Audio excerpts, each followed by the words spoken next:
It's weird to say this, but on August 16th, really on the 15th, last night, we already have this coaching staff's first egg on their face moment.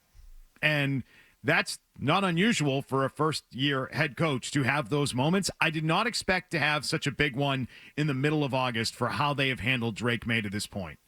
And last night, I think everybody was able to see that Drake Maye has enough talent that this team should be more invested in developing this quarterback. They have not been invested in that this summer. We have been able to see that. It has been on full display. They have not put enough in terms of their effort, resources, time, etc. First team reps is the easiest way to gauge it. They haven't done it. And then Drake Maye last night, when the game's on TV and there's a stadium full of people, went out and looked pretty damn good. Granted, preseason game, not playing against NFL starter-level talent. I understand all of that. But I think it's clear to everybody after last night that he is a guy worth having on the field in practice with real players around him, with other young players around him, and that they should be accelerating the path to Drake Maye being on the field. They should not be kicking this can down the road with Drake Maye. As you just heard Gerard Mayo say in that clip this morning, why hasn't he gotten first-team reps? Well, that was the plan. It's what the manual says. You were a 4-win team last year. Throw the manual in the garbage. This is not Green Bay with Jordan Love. This is the New England Patriots with 4 wins last year. I just think they look really bad today after how well Drake Maye played last night. I've been telling everybody about it, and I just feel a little bit of validation today, fellas. That's what I really feel. Like I've been screaming it from the red level at Gillette Stadium for weeks. That has been my rooftop, okay? I've been yelling it from that rooftop. They've got to get this kid more involved. And I think after last night, everybody knows it now. And I do not believe Gerard Mayo when he says they're going to have this meeting later today and they're going to, decide on that and about getting him more first-team reps. First of all, Gerard Mayo, you are the head coach. You are the guy in charge. You can be the one who decides that. I know you've named Alex Van Pelt head coach offense, but you can actually go into the meeting and say, no, this is what we're doing, Alex. I'm your boss. You're going to do more with this kid because we saw something in a live situation last night that warrants him getting more opportunities, not to maybe play week 1, but to at least be competing for the gig. And I don't believe him when he says that they're going to get in there. And here's what I don't believe. I don't believe they're going to arrive at the conclusion later today in their staff meeting that Drake Maye needs to be on the practice field more. I don't believe them. Their plan and the manual for them right now is to bury the kid. He revealed that this morning. They're going to continue to do that. And now nobody will know what they're doing because it's not out in the public. We're not going to be able to go to training camp. We're not going to be able to go to practice. We're not going to know what they're doing. So I don't buy it. I think they're going to bury the kid, and it's depressing. Beetle, last night you're watching that game. Did anything surprise you from Maye's game? Not a damn thing. Really, nothing? Nothing. There is nothing that he did in that game that I didn't think he was capable of. And so, I do think the competition helps when you're playing against a bunch of scrubs. Yeah. Like, don't get me wrong with that. But the vision, the ability to step up in the pocket, the ability to get the throw off. I mean, every throw in that game was not perfect from him, okay? I think you got some mistakes from him in that game. He took off running on the scramble when he didn't need to run. I didn't think that was a wise decision. I think that's one of those things that you say, yeah, you got to get that out of his game.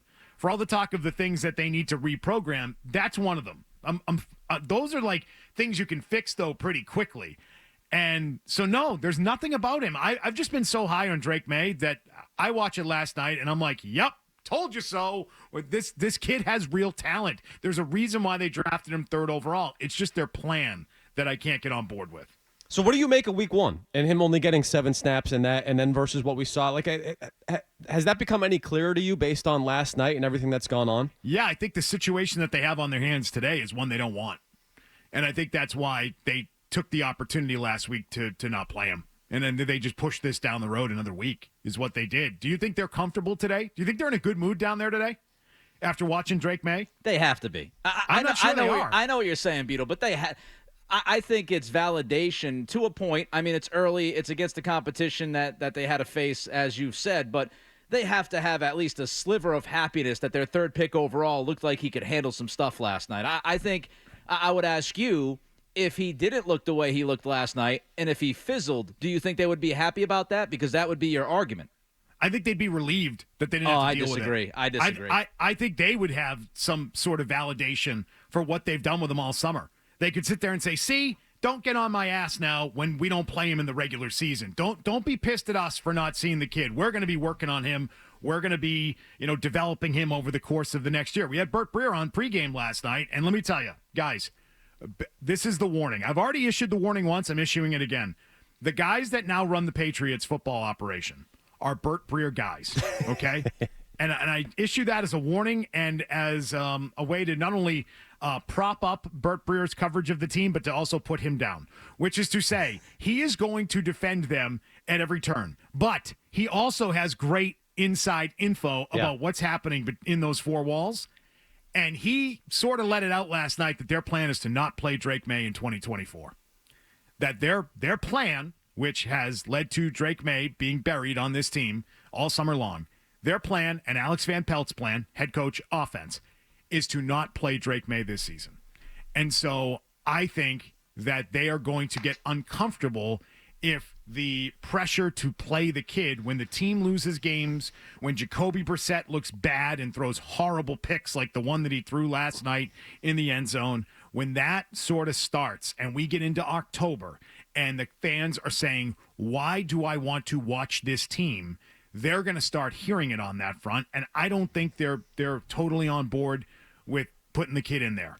And so I think that if he had just sort of gone in and not done much, I think they'd be like relieved that they don't have to hear it, because I think deep down they all believe in Drake Maye. They just don't believe in Drake Maye right now. Yeah. They don't believe in Drake Maye for 2024. They love the idea of Drake Maye in 2025. And so I think they all believe in his talent and they all want him to succeed, right?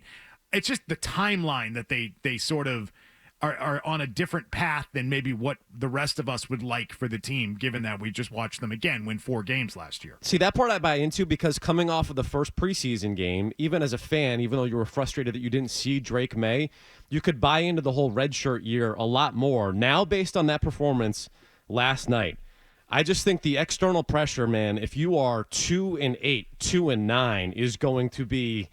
There's going to be a lot of pressure on that coaching staff to show Drake Maye based on that performance last night, the way that he flashed. Yeah, there also won't be pressure on the quarterback to win, right? It will be a situation, and this is what we've talked about for months, Tim, and it's a situation where he would come in and he would be viewed as the savior, and any mistakes that he makes will be forgiven, and he won't be hearing boo birds like Mac Jones was a year ago, right? That's not happening. He's not going to get booed. He's only going to get cheered. You're going to wait for good things and flashes to happen. You don't have any real hopes for the team, so it wouldn't be a high-pressure situation to drop him into and get him real opportunities to get out there, make mistakes, learn from those mistakes, and get better and actually be more ready to be there day one as the guy getting all those first-team reps in next year's training camp. So I don't think that it would be like this really high-pressure situation for the kid to go in. You mentioned external pressure from fans, media talking about it.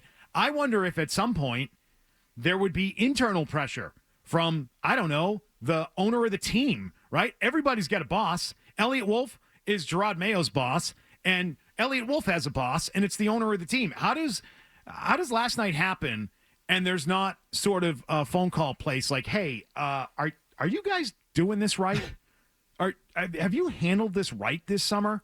Because we saw a pretty talented guy out there make some plays and looked comfortable doing it and wasn't the puddle that some people have claimed he was in training camp practices, which was wildly overstated at times, but it is what it is.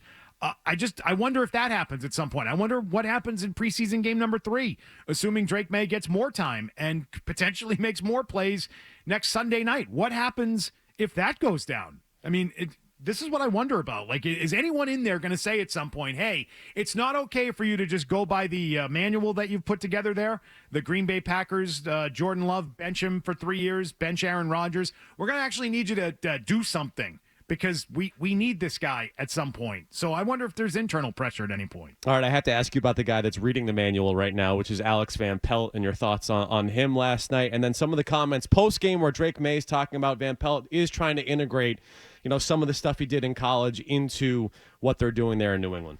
That felt really forced that he said that last night. I felt like that was in some way a direct response to what people have been saying about the team. I mean, that's been a direct criticism of the team this week. And so he talks about, I guess, integrating things that he had done in college. I mean, there hasn't been a ton of that in practice, but all of a sudden after a game in which he plays well, he's out there talking about it. I feel like he was doing his offensive coordinator a solid. Maybe he's kissing up. Maybe he's brown-nosing now to get into the get some first-team Alex reps. Van Pelt, right? Continue to get to some opportunities and maybe get some first-team reps. But I just think that Alex Van Pelt wanting to have his offense look like a stable offense, he thinks the horse he wants to bet on is definitely, for at least for the beginning of this season, it's going to have to be Jacoby Brissett. Jacoby Brissett is a guy who knows what Alex Van Pelt wants to do inside and out. And so I think that is what's comfortable for Alex Van Pelt. I just want to know, is Gerard Mayo going to have a voice in this at any point? Is Gerard Mayo going to walk into one of these meetings, this meeting today, and say, guys, I know we like Jacoby Brissett a lot. We know he's a veteran. He's a great presence. He's a great leader, great locker room guy, and he's had a good camp. I don't want to take that away from him either. He's had a good camp, and he's looked good. But we got to work more. We got to work harder on the Drake May thing, too, even if he's not going to be our starter week 1. We need to commit more time to that. Hey, if you like that clip, check out more videos from Zolak and Bertrand right here. For more Patriots analysis and opinion, hit this playlist. And for all the latest from the Sports Hub, download the app at 985thesportshub.com.